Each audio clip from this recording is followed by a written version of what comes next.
Sibingelele-ke nina Mama Ngosuthu, Mama Ngabulele sizini kodwa imbokode nesekelo silona inkunzi imbili bewelwe nenye kwakuye kumfanela iGula TV igama Siboniso intondolo emnyama yakulikhasi mabapaqaza njengentondolo qoshathini fan njengelingu mdebendanye namaXhosa silapha ke namhlanje emthonjenini la khona kuhambele khona ke undunankulu sifundazwe sakwaZulu Natal umhlonishwa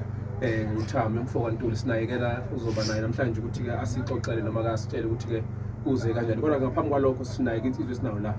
uGasheng Mfokantuli la sixoxe naye uzwa naye ukuthi ke uthini njengoba uhulumeni wonke kwaZulu Natal eyingxenye yalomcimbi wanamhlanje mhlonishwa sibingelele baba. Angithokoze la kwiGula TV sibonge kuba khona la emthonjaneni lesibone khona ke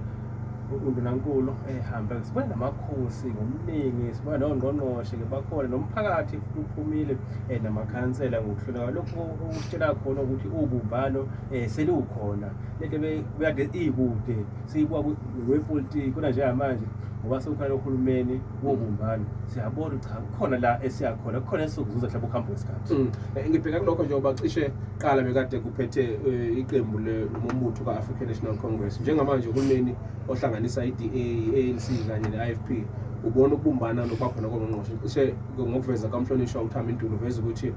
okhona njengamanje noma ongekho umhlonishwa nomagugu simelane kanye nobaba uMusa umfundisi uMusa Zoni kodwa nakhona bavezile ezinye zezizathu ezikhombisa ukubaleka ukuthi kungani bangabikho namhlanje kodwa bonke ongqongqoshe abakhona namhlanje bazozama ukuthi bavele kubantu bakhombisa ukuthi bayingxenye kahulumeni wabantu njengoba bakhethwa ngabantu. Okunye ke izinto ezicritical ukuthi abanye bathi basebekhethiwe bese uthola ukuthi ngempela bazobabonakala njengoba sekhankasela ukhetho kodwa makusamele kusetshenzwe kuvele kubantu khonjiswa ukuthi bayingxenye kahulumeni akwenzeki lokho. Khona bese sekushayile ihlombe ukuthi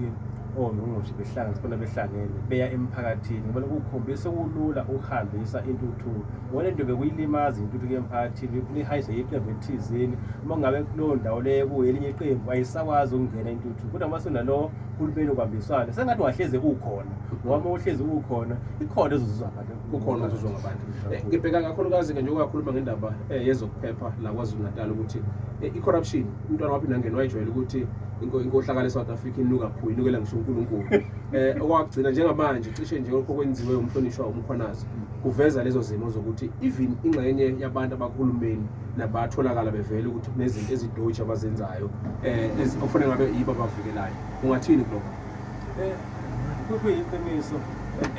ngephiliswe besho njalo impela Nkosi yaphinda ngene cha inkohlakalo inukaphuma esitho njengamanje siyabona futhi ikhona ngoba phela kancane uyeza eParliament ukuthi lokhu begulala ukuthi kunemali ezehla ngomlenze esithola ukuthi ngoba umkhanazi esethe kuyivuza kanje kukhona abaningi futhi abazolandela njengalabo asebethintekile.